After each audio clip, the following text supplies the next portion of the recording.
మనమందరం మన ఊరికెళ్ళేటప్పుడు ఖచ్చితంగా రెస్టారెంట్‌కైతే వెళ్తాం కదా! అంటే మధ్యలో కొంచెం లాంగ్ డిస్టెన్స్ అయితే ఖచ్చితంగా కొంచెం రిలాక్స్ అవ్వడానికి ఎక్కడో ఒక చోట్లో టైమ్ టు టైమ్ స్నాక్స్ కానీ, లేకుంటే లంచ్ కానీ, అలాగే డిన్నర్ కానీ మనం చేస్తూ ఉంటాము. సో, మంచి రెస్టారెంట్ అయితే కావాలి. ఎందుకంటే ప్రతిరోజు మనం బయటైతే తినం కదా! సో, ఎప్పుడో ఒకసారి బయట తింటాము. అది కూడా మంచిగా ఉండాలి ఫుడ్డు.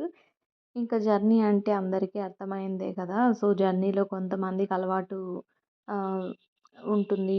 రోడ్ సైడ్ ఎక్కడైనా మంచిగా తినాలి అనేసి. లేదంటే కొంతమందికి వామిట్స్ ఇలా అవుతూ ఉంటాయి. సో, దానికోసం మంచి మంచి రెస్టారెంట్స్ అయితే మనం వెతుకుతూ ఉంటాము. సో, అట్లా ఇది ఒక మంచి రెస్టారెంట్ అనమాట. మేము బెంగుళూరు నుంచి మా ఊరికైతే స్టార్ట్ అయిపోయాము. సో, ఆల్మోస్ట్ మా ఊరు కొంచెం లాంగ్ డిస్టెన్సే కాబట్టి ఇంకా మధ్యలో ఒక రెస్టారెంట్ అయితే మనకు కావాలి. ఇంకా లంచ్ అయితే తినాలని చెప్పేసి ఇట్లయితే స్టాప్ చేశామనమాట. సో, అలా ఒక మంచి రెస్టారెంట్ దగ్గరైతే ఆపేసామనమాట. రీట్ అండ్ ఇక్కడ చాలా బావుంటుంది. అండ్ నాకైతే పర్సనల్‌గా నాకైతే ఫుడ్ అయితే బాగా నచ్చిందనమాట. అండ్ మా వాడికి కూడా నచ్చింది. బట్ మా వాడికైతే ఔట్ సైడ్ ఫుడ్ అయితే అలవాటు లేదు. అండ్ మేము కూడా ప్రిఫర్ చేయము. బట్ స్టిల్ ఆనియన్స్ అంట ఇలాంటివంతా తింటూ ఉంటాడు. సో, ఎన్విరాన్మెంట్ అయితే చాలా బావుంది. ఇక్కడ నేచర్ అయితే నాకు చానా బాగా నచ్చిందనమాట. నేచర్‌కి తగ్గట్టుగా ఫుడ్ కూడా ఉంది.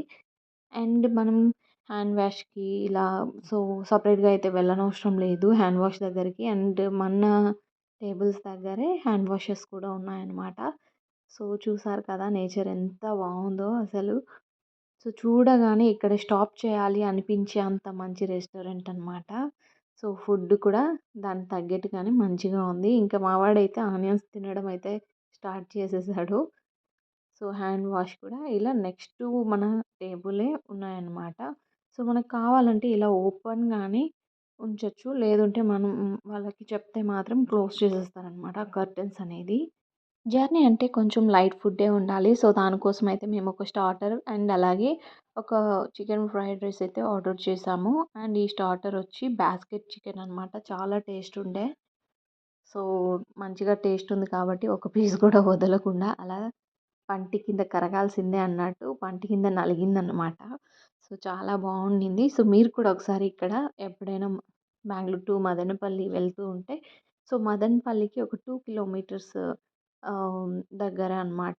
సో, బెంగుళూరు నుంచి వెళ్ళేటప్పుడు ఇంకో 2 కిలోమీటర్స్‌లో మదనపల్లి వస్తుందనంగా ఈ రెస్టారెంట్ అయితే రైట్ సైడ్‌లో ఉంటుంది. సో, కొంచెం రోడ్డుకే ఉంటుంది. అండ్ మనం ఫైండ్ ఔట్ కూడా చేయొచ్చు.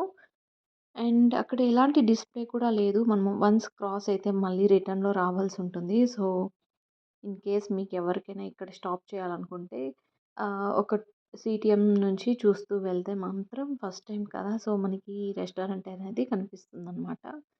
అండ్ చికెన్ ఫ్రైడ్ రైస్ కూడా చాలా బాగుండింది. నార్మల్‌గా మనకి స్ట్రీట్ స్టైల్‌లో అయితే ఎక్కువ స్పైసీ అయితే ఉంటుంది. బట్ ఇక్కడ రెస్టారెంట్‌లో మనకు నార్మల్‌గా అంత స్పైసీ యాడ్ చేయరు కదా! ఏ ఫ్రైడ్ రైస్ అయినా. సో, టేస్ట్ అయితే మస్తుండిందనమాట. నాకైతే చాలా బాగా నచ్చింది. మా వారికి కూడా బాగా నచ్చిందనమాట. మీరు కూడా ఒకసారి ట్రై చేయండి. అండ్ ఫైనల్‌గా డైజెషన్ కోసం ఒక స్ప్రైట్ తీసుకొని అండ్ ఇంక ఫైనల్‌గా మన సోంపు అయితే అసలు వదలం కదా! అలా తినేసి ఇంక స్టార్ట్ అయిపోయామనమాట. సో, ఇది బయట నుంచి ఆ రెస్టారెంట్ అనమాట. చాలామంది జనాలే ఉన్నారు. సో, మీకు నచ్చితే ఒకసారి ట్రై చేయండి. Thank you.